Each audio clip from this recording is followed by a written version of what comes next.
ओम नमो भगवते वासुदेवाय।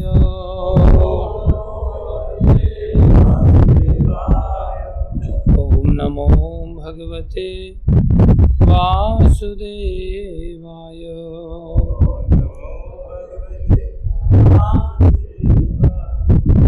ओम नमो भगवते वासुदेवाय।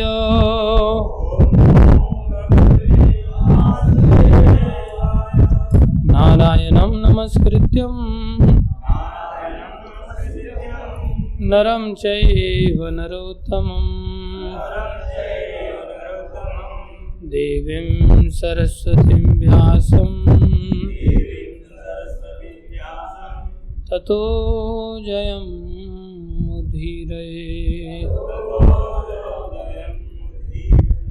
नष्टप्रायेषु भद्रेषु नित्यं भागवत सेवया भगवती उत्तम श्लोके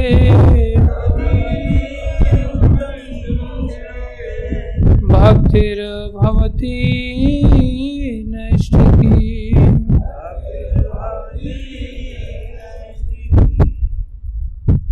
श्रीमद् भागवतम स्कंद 1 अध्याय 13 धृतराष्ट्र द्वारा गृह त्याग।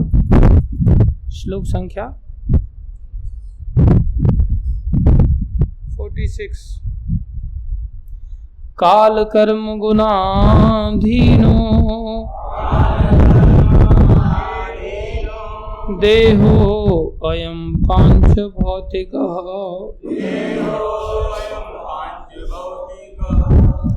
कथम अन्यास्तुम गोपाये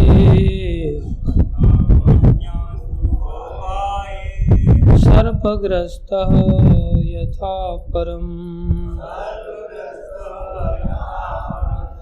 काल कर्म गुणाधीनो देहो अयं पांच भौतिकः। कथम अन्यांस्तुम गोपायेत सर्पग्रस्तो यथा परम्। काल कर्म गुणाधीनो देहो अयं पांच भौतिकः। कथम अन्यांस्तुम गोपाये सर्पग्रस्तो यथा परम्।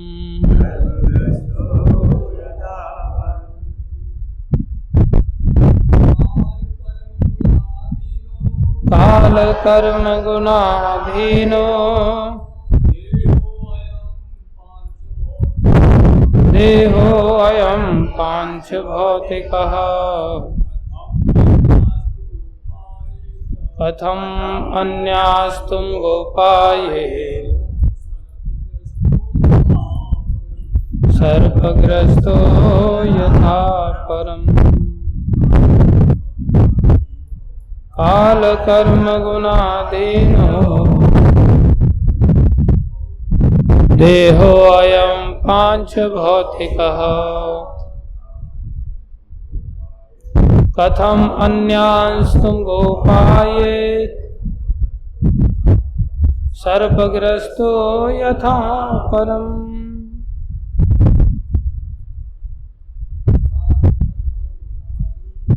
काल कर्म गुणाधीनो देहो अयं पांच भौतिकः। कथम अन्यास्तुम गोपायेत सर्पग्रस्तो यथा परम्। काल कर्म गुणाधीनो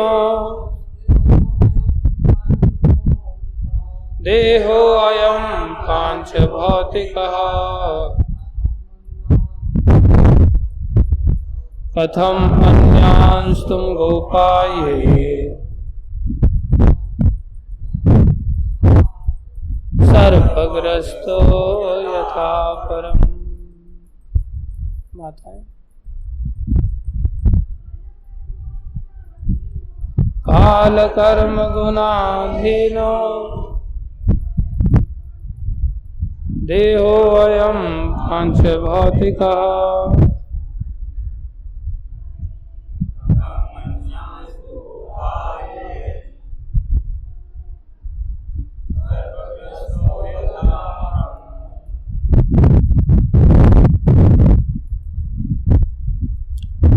शब्दार्थ काल, शाश्वत समय, कर्म, कर्म, गुण,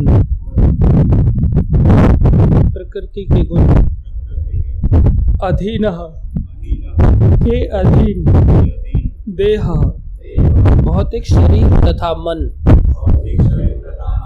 अयम, यह, पांच भौतिकः, पांच तत्वों से बना, कथम, कैसे, अन्यान, दूसरे, तो, लेकिन, गोपाये, सुरक्षा प्रदान करते हैं, सर्पग्रस्तः, सांप द्वारा दंशित, यथा, जिस तरह, परम, दूसरे। अनुवाद, पांच तत्वों से निर्मित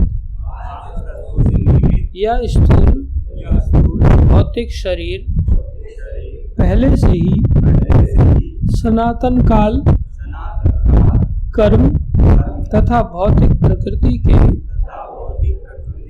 गुणों के अधीन है, तो किस तरह से यह अन्यों की रक्षा कर सकता है, जबकि यह स्वयं सर्प के मुंह में फंसा हुआ है। तात्पर्य अर्चनीय, वंदनीय, प्रातः स्मरणीय जगत गुरु श्रील प्रभुपाद जी को, श्रील प्रभुपाद की जय।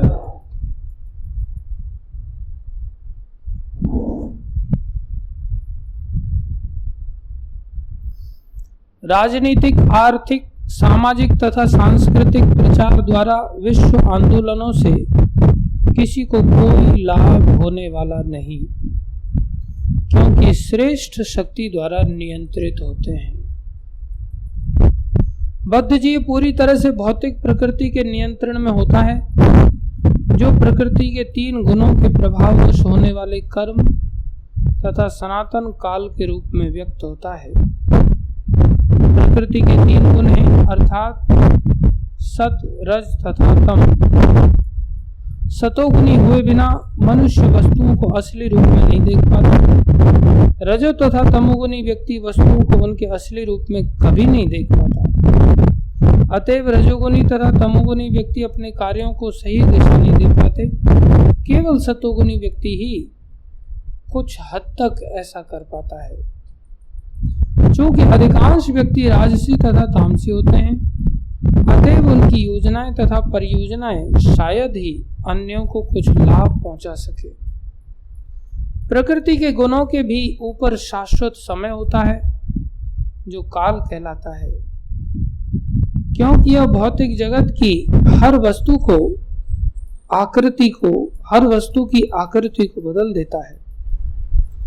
यदि हम अस्थायी रूप से कोई लाभप्रद कार्य कर भी ले, तो समय बीतने पर काल द्वारा यह अच्छी परियोजना भी विनष्ट कर दी जाती है।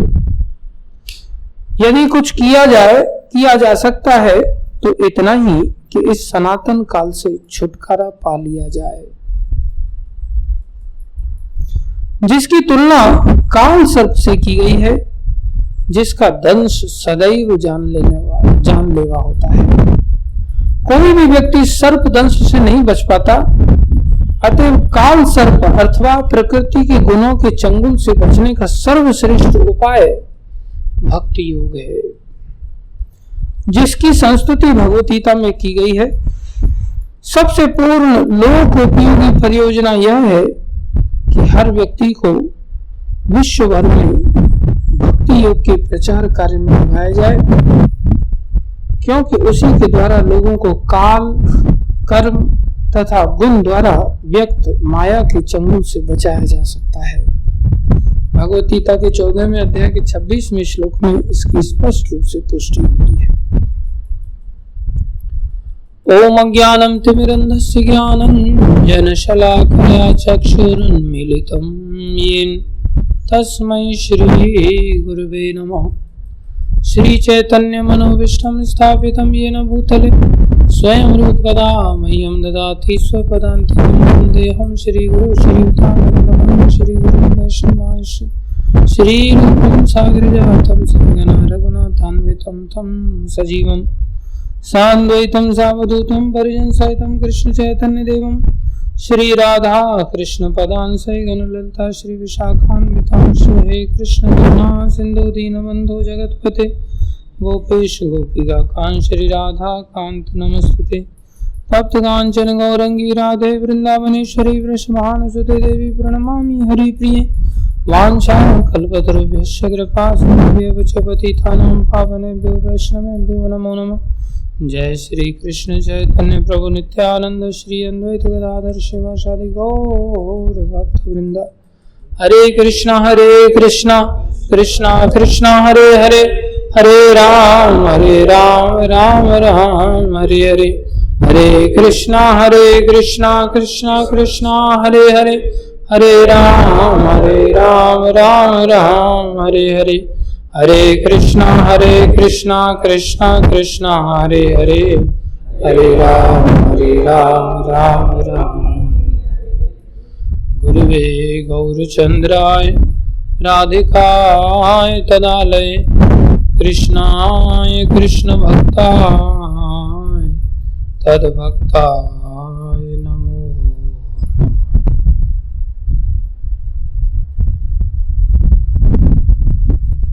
हरे कृष्णा। आप सभी भक्तों का हार्दिक अभिनंदन, स्वागत है। गुरु वैष्णवों की दया से जो कुछ भी कहें कृपा करके ध्यान से सुनिए। देखो, संसार में हम सभी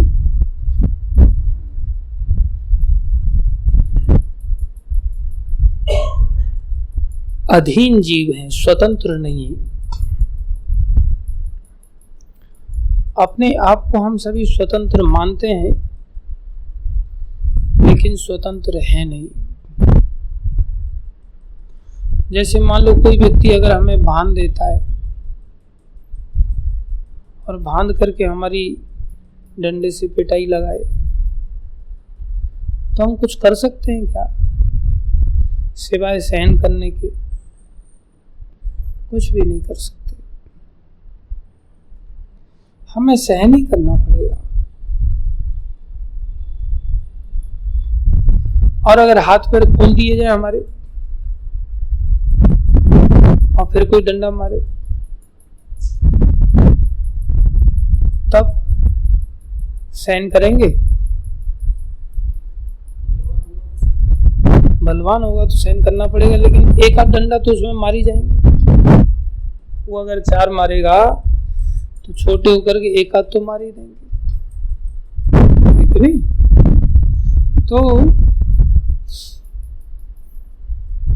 हमें आज अनुभव में ऐसा आता है कि हम बंधे हुए नहीं हैं, हम खुले हुए हैं। लेकिन भागवत कह रहा है, भगवत गीता कह रही है, रामायण कह रही है, सारे शास्त्र कह रहे हैं कि भाई आप बंधे हुए हो। कैसे हो? बंधे हुए हो। तो बंधे हुए व्यक्ति से क्या अपेक्षा की जाती है? कि तुम सहन करो। क्या करो? सहन करो। जाई वेद राखे राम, ताई वेद रहिए। महलों में रखें तो भी सहन करो, झोपड़ी में रखें तो भी सहन करो। तो फिर हमारे हाथ पैर तो खुले हुए नजर आ रहे हैं, बंधे हुए तो नजर नहीं आ रहे हैं। बोले हाथ पैर खुले हुए नजर आ रहे हैं, ये कुछ कार्य करने के लिए नजर आ रहे हैं। हमें जो खोले गए हैं ये किसी विशेष कार्य के लिए खोले गए हैं। अन्य जो क्रियाएं हमारे जीवन में जो हम सहन करना नहीं भी चाहते हैं तो भी हमें जबरदस्ती सहन करना ही पड़ेगा। हमारे पास कोई उपचार नहीं है, चाहे हमारे हाथ पैर खुल लें तो भी। जैसे अचानक से आपके सामने युद्ध की स्थिति आ जाए और आपके कर्मानुसार युद्ध में पराजय लिखा है, आपके कर्मानुसार युद्ध में पराजय लिखा है, तो आपको पराजय क्या करना पड़ेगा? सहन करना पड़ेगा। वो पराजय आपकी होगी ही होगी, चाहे आप युद्ध लड़ो या युद्ध ना लड़ो, अवश्यंभावी है। तो फिर क्या युद्ध लड़ना चाहिए कि नहीं? युद्ध लड़ना चाहिए कि नहीं? फिर क्या लाभ युद्ध लड़ने से जब पराजय होना ही है? तो स्वीकार कर लो, ठीक है हम पराजय स्वीकार कर लेते। क्यों युद्ध में फालतू में टाइम पास करना?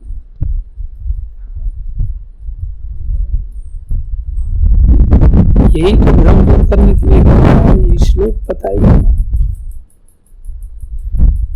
आपको गारंटी से पता है किसी के भाग्य से कोई जीव मरने वाला है, आप उसकी सहायता कर ही नहीं सकते, चाहे वो आपके नजदीक का ही व्यक्ति। उसके कर्मों से उसके परिणाम में ये आना ही आना है कि उसकी मृत्यु निश्चित है। तो आपको फिर बचाने का प्रयास करना चाहिए। क्या लाभ प्रयास करने से? लेकिन सारा संसार प्रयास करता है, इसलिए हमें चिंता रहती है संसारी में ये लोग सब क्या बोलेंगे अगर मैंने प्रयास नहीं किया तो। हमें सबकी चिंता है, हमें भागवत की चिंता नहीं कि भागवत क्या बोलेगा, भक्त क्या बोलेंगे। इसलिए जो घटित होना है वो तो व्यक्तिगत रूप से हमारे जीवन में भी होना है तो होना ही है, दूसरों के जीवन में होना है तो होना ही है। इसको कहते हैं हानि लाभ, जीवन मरण, यश अपयश विधि हाथ। हानि लाभ, जीवन मरण, यश अपयश विधि हाथ। इसको उठाओ जरा, सो रही, उठ जा। तो हानि होना, लाभ होना, जन्म होना, मरण होना, यश मिलना, अपयश मिलना, ये सब किसकी हाथ है? विधि हाथ। तो विधि ने हमें कुछ चीजों के अधीन कर दिया है, काल के अधीन कर दिया है, कर्म के अधीन है हम, गुण के अधीन है हम, और इन सब से हमारा स्वभाव बन जाता है, हम स्वभाव के भी अधीन है। काल कर्म स्वभाव गुण घेरा, काल कर्म स्वभाव गुण घेरा, जीव फिरत माया कर प्रेरा। हम सभी माया के द्वारा इन 4 प्रकार की रस्सियों से बंधे हुए, हमारा कोई वश नहीं। फिर भी हम इस बंधन को समझ ही नहीं पाते। क्यों नहीं समझ पाते? भगवान ने हमें थोड़ी सी स्वतंत्रता दी है, थोड़ा खोल भी दिया है। खोला किसी जानबूझ के दूसरे काम के लिए और लग जाते हम किसी दूसरे काम में। खोला किस लिए हमें? खोला किस लिए है? खोला है हमें केवल भक्ति करने के लिए, कि हम भगवान की भक्ति करें। और भगवान की भक्ति का अर्थ क्या है? भगवान की शरण में आकर के उनके आदेश का पालन करें। ऐसा करने से ये माया उनके ही अधीन है, हम इन सभी बंधनों से मुक्त हो जाएंगे। ना केवल हम स्वयं सभी बंधनों से मुक्त हो जाएंगे, हम दूसरों को भी मुक्त कर पाएंगे। उस समय वो वास्तविक सहायता होगी, उस समय वो वास्तविक सहायता होगी। महाराज सगर हुए, उनके बड़े सारे पुत्र हुए, 60,000 पुत्र हुए उनके। कितने? 60,000। उनकी एक पत्नी थी, उनका नाम क्या था मेरे को पता नहीं, तुम्हें पता? भक्ति शास्त्री पढ़ाया तुमने, पता नहीं तुम्हें? महाराज सगर की एक पत्नी थी, उसको पूछा, उनके संतान नहीं थी, पूछा कि आप कितनी संतान चाहते हो, एक चाहते हो या अनेक चाहते हो? बोले मुझे बहुत सारे चाहिए। कितने चाहिए? बहुत सारे चाहिए। तो उनको 60,000 पुत्रों का वरदान मिला। लेकिन कोई भक्त नहीं थे। उनकी एक दूसरी पत्नी थी, उसका नाम केशिनी था। उसने कहा मुझे एक ही चाहिए, लेकिन ढंग का चाहिए। एक ही चाहिए, लेकिन ढंग का चाहिए। 9 2 11 नहीं चाहिए, अच्छा चाहिए, सभ्य चाहिए, श्रेष्ठ चाहिए। एक पैदा हुआ उनके, उसका क्या नाम था याद है? हाँ, भागीरथ नहीं, हाँ, असमंजस। असमंजस के आगे चल करके अंशुमान आदि हुए। तो जो असमंजस थे, ये योग भ्रष्ट थे, पूर्व में भक्त थे, भक्ति से भ्रष्ट होकर के भक्ति पूर्ण नहीं कर पाए थे, इनके यहाँ पैदा हुए। तो 60,000 पुत्र हैं एक और एक और ये अकेला पुत्र। तो इस अकेले पुत्र की हरकत क्या होती थी? ये आए दिन राजा के लिए शिकायत का कारण बनते थे, और इतनी भयानक शिकायत का कारण बनते थे। मित्रों के साथ खेलने जाते थे और मित्रों को पकड़ पकड़ के नदी में डुबो देते थे, मार डालते थे। कोई कर सकता है ऐसा? अड़ोसी पड़ोसियों के बच्चों को मार डाला, कितने सारे बच्चों को मार डाला। रोज शिकायत लेकर के आते थे महाराज के पास लोग, आपके बच्चे ने ऐसा कर दिया, आपके बच्चे ने ऐसा कर दिया। अब ये सहायता कर रहे हैं या दूसरों की अहित कर रहे हैं? दूसरों का कितना बड़ा अहित कर रहे हैं, जान से ही मार दे रहे हैं। और ऐसे ऐसे व्यवहार करते थे कि ऐसा लगता है ये पागल कहां से आ गया घर में। उन्होंने बोला कि मैंने तो ऐसा मांगा था कि एक ही हो, लेकिन ढंग का हो, ये बेढंगा कहां से पैदा हो गया अचानक से। आखिर में महाराज सगर दुखी होकर के कहने लगे तुम चले जाओ मेरे राज्य से। निकालना पड़ा। और जब वो निकले तो सब माता पिता के जितने पुत्र डूबे थे, जितने मर गए थे, सबको जिंदा करके वापस भेज दिया। सब अपने अपने घरों में बच्चे वापस लौट के आ गए। मरी हुई संतानें क्या हो गई? जिंदा हो गई। सबको आश्चर्य हुआ, हमारा बेटा आ गया, हमारा भी आ गया, हमारा भी आ गया। सब खुश हो गए। बाद में पता चला उनको, उन्होंने अपने घर में बताया, किसने जिंदा किया? किसने जिंदा किया? किसने जिंदा किया? असमंजस जी ने जिंदा किया। कोई मार के जिंदा कर सकता है? कृष्ण ही भले कर दे। जब भगवान कृष्ण ने देखा कि अघासुर के अंदर कई सारे मेरे मित्र बंधु ग्वाल वाल सब चले गए, तो भगवान भी पीछे पीछे चले गए उनके बुलाने पर, और उसने तुरंत विशाल काय मुंह अपना बंद कर दिया। अजगर था विशाल, मुंह बंद कर दिया तो सारे ग्वाल वालों के प्राण छूट गए एक प्रकार से। भगवान ने अपना आकार बढ़ाया, उसका वध कर दिया। तो ठाकुर जी ने देखा अभी ये सब बेचारे मृत्यु को प्राप्त हो गए। ठाकुर जी ने हल्की सी बंशी वादन किया, सुंदर बादलों का ऊपर प्राकट्य हुआ और वहां से अमृत वर्षा हुई।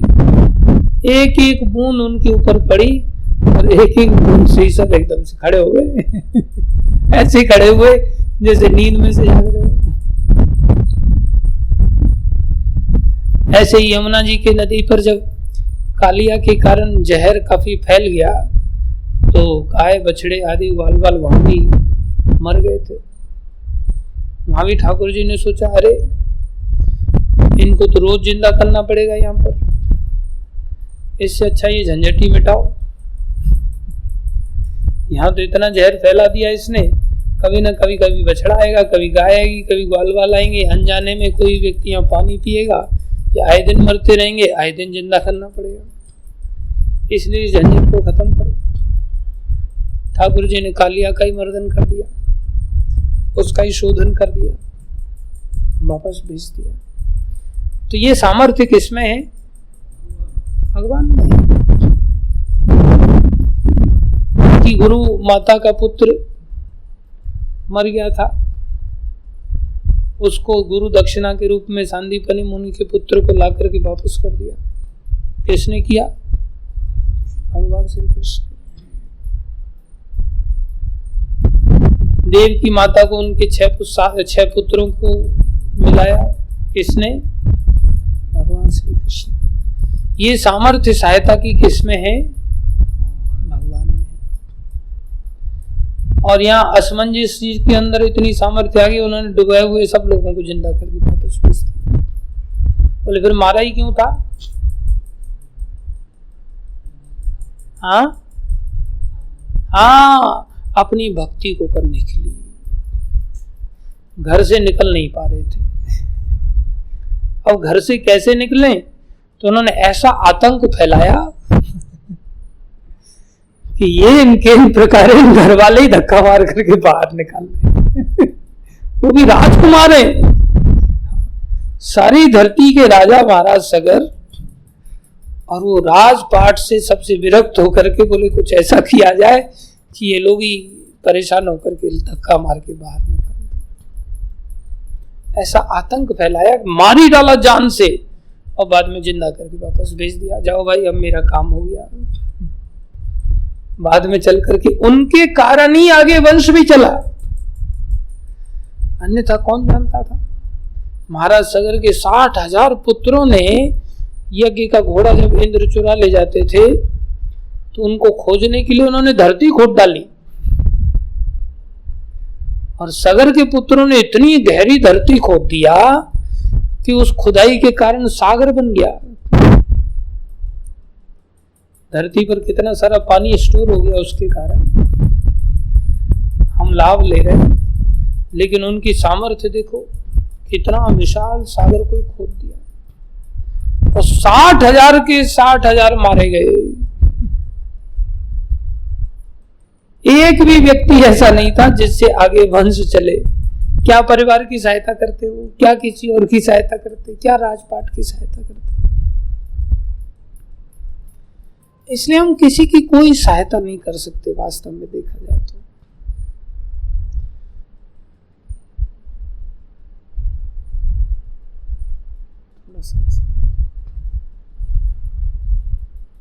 लेकिन उधर असमंजस जी की सहायता से आगे वंश चला। हमको लगता है अरे मेरा पोता नील माधव है, बेचारा वहाँ अकेला है, दादी यहाँ पर आकर के बैठ गई है, वहाँ उसकी कौन देखभाल करेगा। मेरी एक बहू है वहाँ, उसको मौकड़ी हवा खिलानी है, मेरे को मौकड़ी हवा करने के लिए 2 मंजिल का मकान बनाना पड़ेगा, तब मैं सहायता उसकी कर पाऊंगी। क्या विचित्र धारणा है। क्यों माता जी, सही कह रहा हूँ गलत कह रहा हूँ? 4 महीने इस बच्चे की सहायता करूंगी मैं, 4 महीने उस बच्चे की सहायता करूंगी, 4 महीने उसकी सहायता करूंगी और 4 महीने भक्तों की सहायता करने आ जाऊंगी चतुर्मास में मैं यहाँ पर।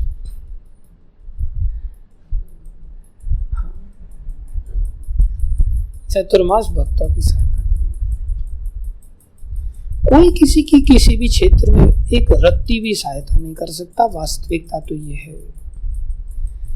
लेकिन हम सभी अंदर अपनी अपनी धारणाएं बना करके बैठे हुए हैं, नहीं ऐसा नहीं हुआ तो ऐसा कैसे होगा, ये नहीं हुआ तो ऐसा नहीं हुआ, मेरे बिना तो ये नहीं होगा, मेरे बिना वो नहीं होगा, मेरे बिना कुछ भी नहीं हो सकता, सारा संसार मैं ही चला रहा हूँ। जैसे ये वृत्ति जैसे जैसे उम्र बढ़ती है बचपन से वैसे वैसे बढ़ती है, और जैसे जैसे उम्र घटती है बुढ़ापे की ओर जाते वैसे वैसे ही वृत्ति कम भी होती है। अरे यार मैं कुछ नहीं कर सकता, मैं कुछ नहीं कर सकता, मैं कुछ नहीं कर सकता। बाद में उसको एहसास होता है, लेकिन जीवन निकल जाता है।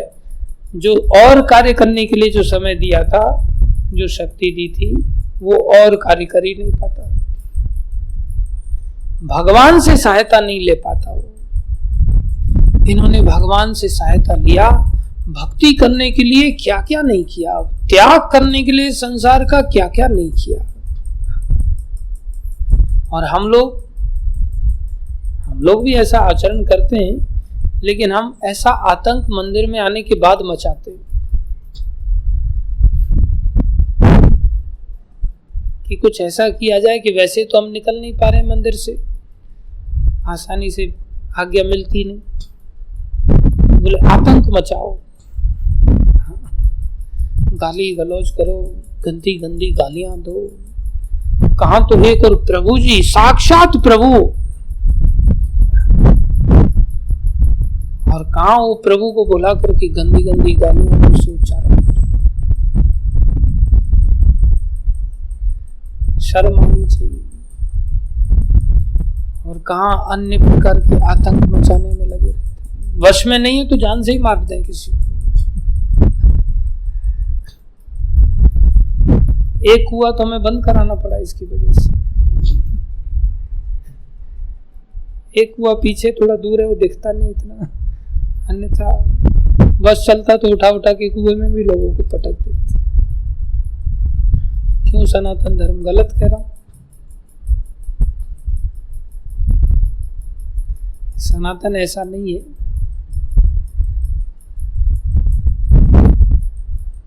लेकिन सनातन के आगे पीछे लोग ऐसे हैं।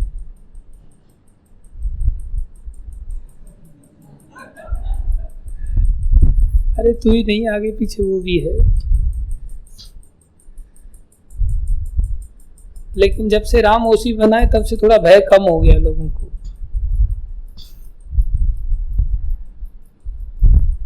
सब आजाद हो गए, काफी अच्छी बात है। हम लोग संसार में इस सिद्धांत को भूल जाते हैं। यहां तक कि भक्ति मार्ग में आकर के भी हम लोग ऐसा सोचते हैं कि मेरे ही कारण मंदिर चल रहा है, मेरी सहायता से ही प्रसाद बन रहा है, मेरी सहायता से कीर्तन चल रहा है, मेरी सहायता से डीटी वर्शिप हो रही है, मेरी सहायता से गौशाला चल रही है, मेरी सहायता से लोग सब नाचते हैं मंदिर में कीर्तन करते हुए।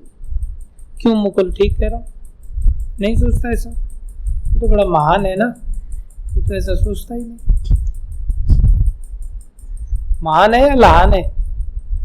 लहान तो फिर सोचता ही वो, तो ऐसा थोड़ा बहुत सोचता होगा, नहीं सोचता? फिर तू कैसे गया था यहाँ से वापस दिल्ली में कि मेरी सहायता से मैं भाई को लेके आऊंगा, मेरी सहायता से मैं वो काम करके आऊंगा, बिना मेरे वो काम होगा ही नहीं। गया था कि नहीं गया था? बोल, गया था कि नहीं? सोचता है कि नहीं फिर? हाँ हाँ, अरे खुद का काम था, मतलब किसी की सहायता करने के लिए गया था। खुद की सहायता भी खुद क्या कर सकता है? तुम खुद की सहायता कर सकता है? खुद बंधा हुआ आदमी है तू। हाँ, बंधा है कि मुक्त है? बंधा हुआ है।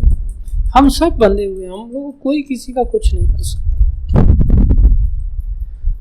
तो फिर क्या चुपचाप बंधे होकर के चुपचाप ऐसे बैठ जाए? बंधे होकर चुपचाप बैठे रहे? बोले नहीं, भगवान ने खोल के भी दिया है। हाथ पैर हिला सकते हैं, टांगे हिला सकते हैं, मुंह से बोल सकते हैं, आंखों से देख सकते हैं, ये बहुत सारे कानों से श्रवण कर सकते हैं। किस लिए दिया है? भक्ति करो बस। किस लिए दिया है? भक्ति कैसी करें? भक्ति कैसी करें? आज्ञाकारी, समर्पित होकर के आज्ञा पालन करें बस। आज्ञा पालन करने से सब कुछ हो सकता है, असंभव भी संभव हो सकता है।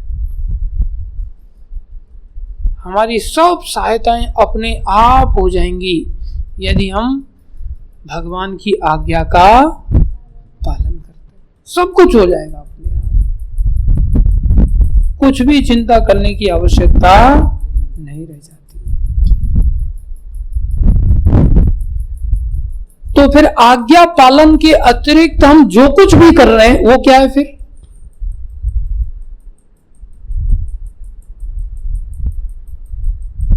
आज्ञा पालन के अतिरिक्त हम जो कुछ भी कर रहे हैं अपने मन से या अपने शरीर से, पंच भौतिक शरीर से जो कुछ भी कर रहे हैं वो क्या है? हम अपनी सहायता भी नहीं कर सकते। आज्ञा पालन से ही हम अपनी भी सहायता कर सकते हैं, आज्ञा पालन से ही हम दूसरों की भी सहायता कर सकते हैं। अगर हम आज्ञा पालन के अतिरिक्त जो कुछ कर रहे हैं तो वो क्या है फिर? सनातन धर्म प्रभु। हाँ, उसको कहते श्रम एव ही केवलम। वो क्या है? श्रम एव ही केवलम। वो क्या है? अरे बोलो भाई, श्रम एव ही केवलम। व्यर्थ की गधा मजूरी है बस, और कुछ नहीं। कोई सोच रहा है मैं अपनी पत्नी की सहायता करने के लिए जा रहा हूं प्रभु जी थोड़े दिन के लिए, क्या 10 दिन में आ जाऊंगा? मैं बोला कोई नहीं, 11 दिन में आ जाना। अब 11 दिन की सीमा पार हो गई, बड़ी मुश्किल से भगवान ने ऐसा लीला किया कि आना पड़ा। तो बिना आज्ञा के हम जो सहायता भी कर रहे हैं, क्या हम सहायता करने में सफल हो पाएंगे? वास्तव में हम सफल नहीं हो पाएंगे। हम सहायता नहीं भी करेंगे तो भी उसको जो मिलना है वो तो मिलना है ही, और सहायता करेंगे तो भी उतना ही मिलना है, उससे ज्यादा नहीं। तो वो क्या है जो हमने किया? उसके चलते जो खोला गया था हमें, जिस समय में जिस क्रिया से हम भक्ति कर सकते थे, आज्ञा पालन कर सकते थे, वो क्या है? उसके अतिरिक्त जो किया वो क्या है? श्रम एव ही केवलम। केवल व्यर्थ का परिश्रम, और कुछ भी नहीं।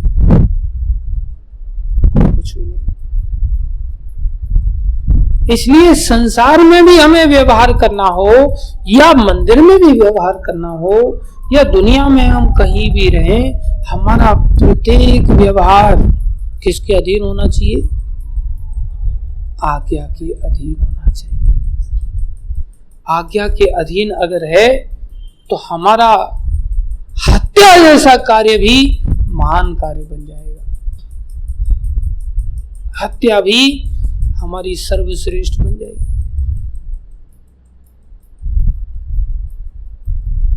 और अगर हम आज्ञा के अधीन नहीं है, हमारा धर्म भी क्या बन जाएगा? अधर्म बन जाएगा। ये बात सिखाई जा रही है भागवत के द्वारा। किसको? इस श्लोक में किसको सिखा रहे हैं? कौन सिखा रहे हैं? नारद मुनि सिखा रहे हैं। किसको? युधिष्ठिर महाराज कौन है?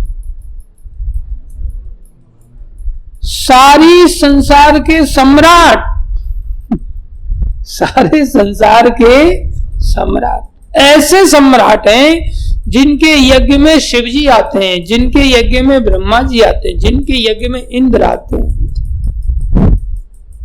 सब वायुदेव अग्निदेव सब आकर के बैठते हैं। अग्निदेव तो इंद्र अर्जुन के मित्र हैं। अग्निदेव तो अर्जुन के मित्र हैं। कैसी विचित्र बात है। ऐसे सम्राट को नारद जी कह रहे तुम सहायता कर सकते हो, तुम खुद बंधे हुए हो, इसलिए तुम्हें शोक नहीं करना चाहिए। तुम क्या सोच रहे हो तुम्हारे दादी ये ताऊ जी ये ताई जी ये सब असहाय है, ये दुखी हो रहे थे? ये भक्त की पीड़ा है। वो अपने ताऊ ताई के लिए नहीं असहाय महसूस कर रहे थे, वो तो प्रत्येक जीव मात्र का सोचते हैं और पर दुखी दुखी होते हैं, इसलिए उनकी सहायता करना चाहते हैं।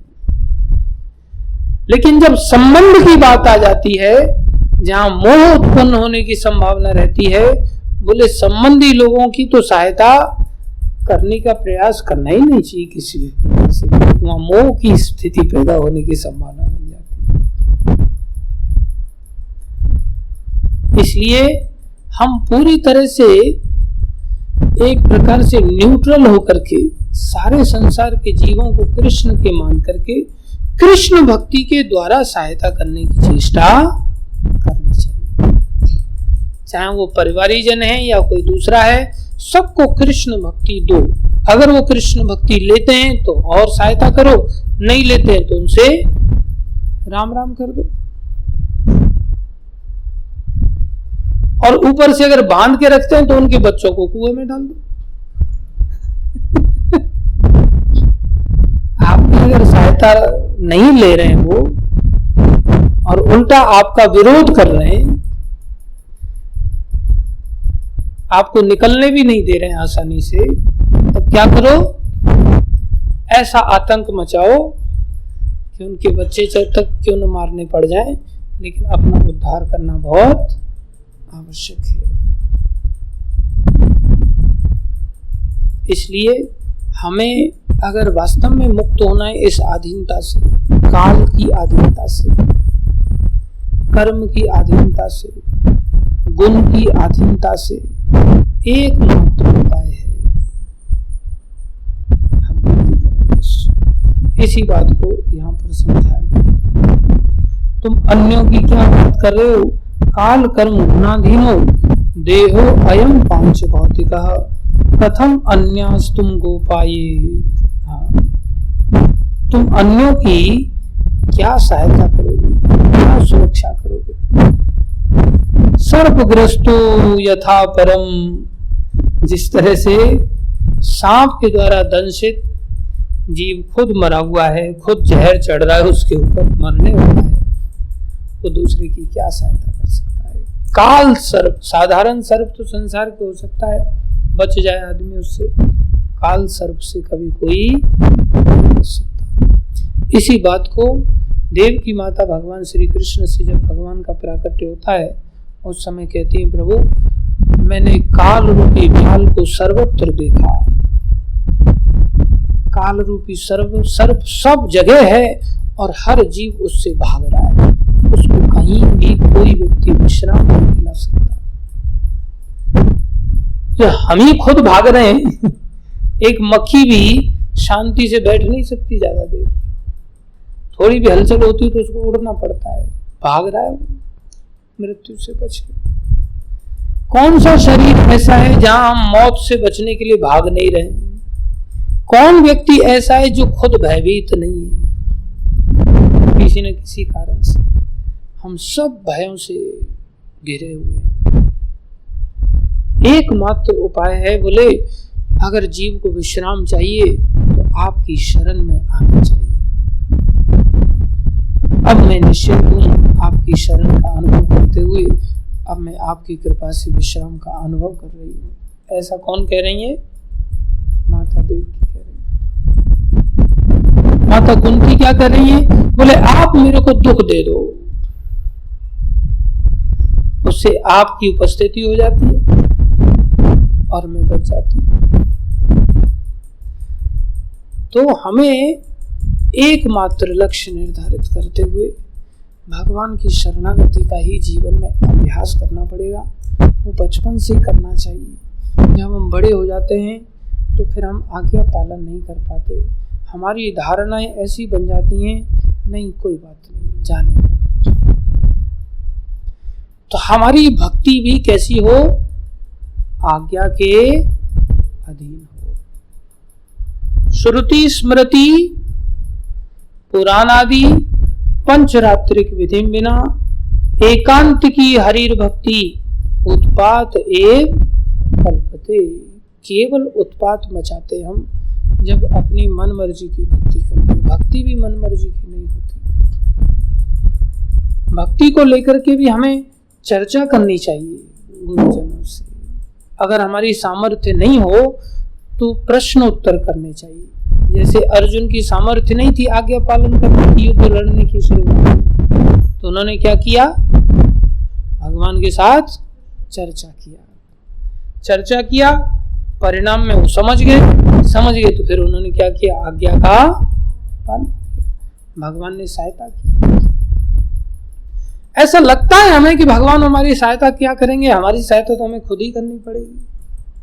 खुद करने के लिए भगवान ने हमें हाथ पैर खोल के दिए, लेकिन खुद कैसे करें? भगवान से सहायता की याचना करके। खुद की सहायता कैसे कर सकते हैं? भगवान की सहायता की याचना करके। अर्जुन को भी भगवान ने ये मौका दिया। भगवान ऐसे ही सीधे सहायता करने के लिए नहीं चले गए। अर्जुन तेरी तरफ से तो मैं निहत्था युद्ध लड़ूंगा, और दुर्योधन को मैंने सोचा उसको सेना दे देता हूं। ऐसा भगवान स्वयं गए क्या अर्जुन के पास बताने के लिए? अर्जुन को चॉइस दिया, अर्जुन स्वयं गए। इधर दुर्योधन भी गया सहायता मांगने के लिए, लेकिन दुर्योधन भगवान से सहायता नहीं चाहता, भगवान के विस्तार से सहायता चाहता है, भगवान की माया से सहायता चाहता है। हम लोग भी संसार में लोगों से सहायता चाहते थे,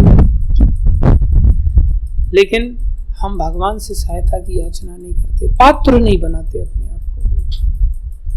अर्जुन ने पात्र सिद्ध किया, वहां भगवान ने परीक्षा लिया, लेकिन अर्जुन ने अपनी स्वतंत्रता जो छोटी सी दी थी उसको वहां पात्र के रूप में सिद्ध किया। मुझे तो केवल आप ही चाहिए। भगवान बोले निहत्था हूं, नहीं जैसे भी हैं आप ही चाहिए बस। सब ने मूर्ख सिद्ध किया उनको, जितने भी संसारी साधारण लोग थे, भक्तों को छोड़ करके। भक्तों ने समझा अरे बड़ा बुद्धिमान। कुछ लोग संसार में भी निपुण होते हैं जो भगवान की महत्ता को समझ लेते हैं, लेकिन शरण में नहीं जा पाते, मतलब के लिए शरण में आते हैं।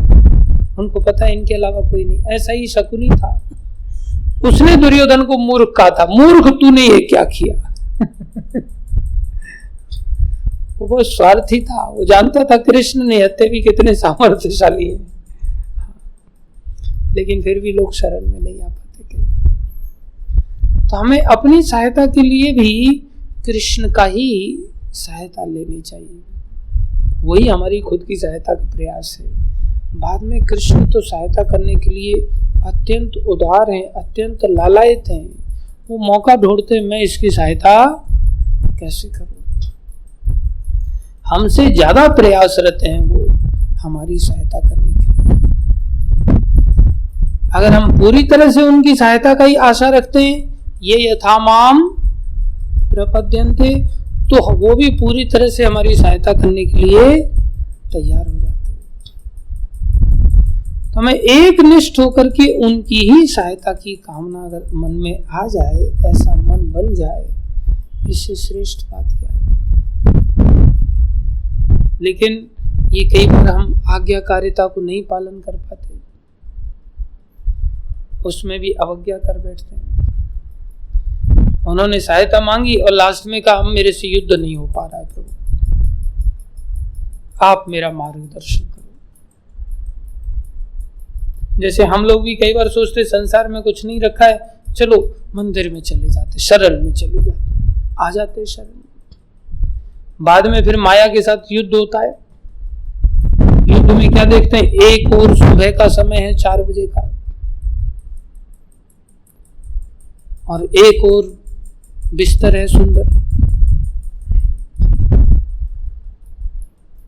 तो जैसे अर्जुन ने जैसे ही सेना को देखा और मोहित हो गए, वो अपने पार्षदों को देखा, ऐसे ही हम बिस्तर को देखते हैं और देखते हैं सब हॉल में से चले गए, मैं ही बचा हूं। मंगल आरती तो चालू होने वाली है, मैं लाइट बंद करके भी चले गए ये लोग, मैं तो किसी की नजर में आया ही नहीं। वैसे भी बहुत सारे लोग हैं, तो पीछे बाहर ही खड़ा होकर मंगल आरती करता था, आज नहीं भी किया तो चलेगा, सामने बिस्तर है, मोहित होकर के अरे चलो सो जाते हैं। या कई बार अपने मित्र बंधु हमें दिखाई देते हैं, जैसे वहां मित्र बंधु दिखाई दिए अर्जुन को, अपने भी मित्र बंधु दिखाई देते, और ये भी सो रहा है अभी तक। अनुराधा का अच्छा अनुभव है लगता है इस मामले में, ये भी सो रहा है, ये तो मेरे से सीनियर है, सिर्फ ये सो रहा है, मैं क्यों उठूं, मैं युद्ध नहीं लड़ूंगा।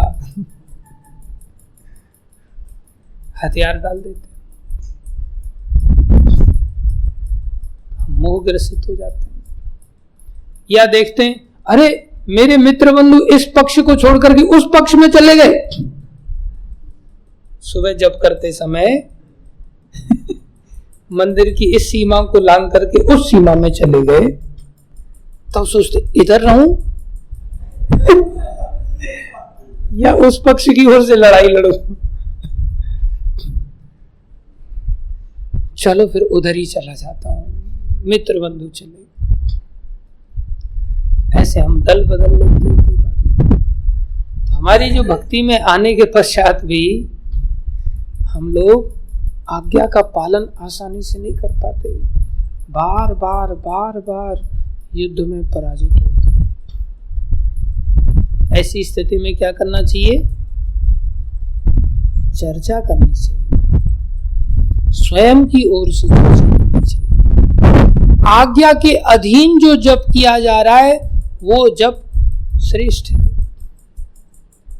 और आज्ञा के उल्लंघन के साथ जो जप किया जा रहा है वो जब भगवान से नहीं मिलाएगा। ये ऐसे ही है, हरि नाम जो बिना गुरुजनों से प्राप्त कराया जाए वो हमें कृष्ण प्रेम नहीं देगा, और जो हरिनाम है, जो हरिनाम हमें साधु जनों से, प्रेमी वैष्णवों से प्राप्त होता है, बोले वही हरिनाम हमें कृष्ण प्रेम देगा।